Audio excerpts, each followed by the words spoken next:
ChatterKid is a very fun application, but one thing to know is that it is a loud beginning. So if you are someone who prefers a quieter classroom, I would ask your students to lower their volume, or else you will get an introduction like this. Duck, duck, moose. Welcome to ChatterPix. Okay, so now that we're in ChatterPix uses your camera roll. So you can take a photo, or you can go into your gallery in the lower right hand corner. You can see that you can go into your gallery, and I'm going to use my cat as inspiration and take a picture. She's being a perfect model.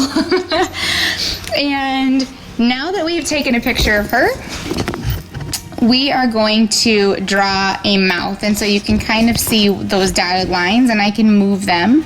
So I'm going to draw a mouth right over her mouth, as close as I can get. And as you can tell, if you have younger learners that are working on their fine motor skills, you can do it as many times as you need. But one thing to remember, that the mouth does want to be larger rather than smaller, so that it's more noticeable. So when I am done drawing the mouth, I'm going to push this red microphone that is bobbing, and I can record anything I want this cat to say. And so you only have 30 seconds, so you can bring in the writing by having students write out a script before they start recording. Whatever you might want to do, I'll just wing it for today. And it will do a countdown for your students so they know exactly when to start.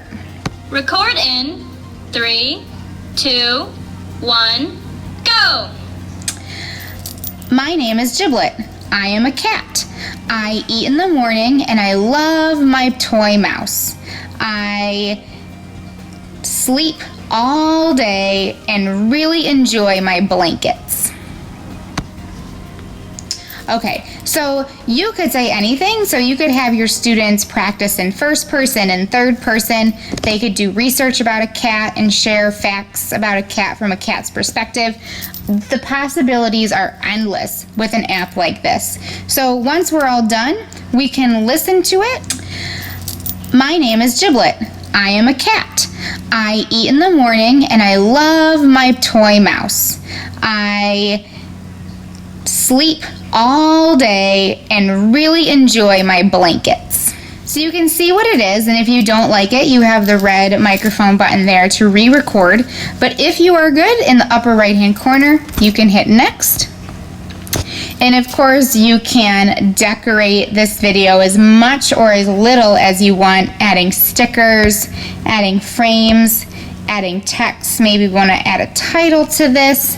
And when we're all done, we can hit next again, and we've made it to the end. So we can delete our video, play our video, or this little cell phone with an arrow will save our video by exporting it to our camera roll. So that is one of the most important buttons that I find that I have to highlight, especially with our younger learners, to make sure that they push that arrow to save it. But if they don't save it, then I can show you where to go so that you can still access it just in case. So if they don't save the video to the camera roll, all they have to do is go to their gallery, and you can see all the videos that individuals have made in the past. Okay, so that is ChatterPix. Do you want more tech content? Follow me on Twitter at lsimpson1220, or listen to my podcast, The Next Step EDU, on all your favorite podcast networks.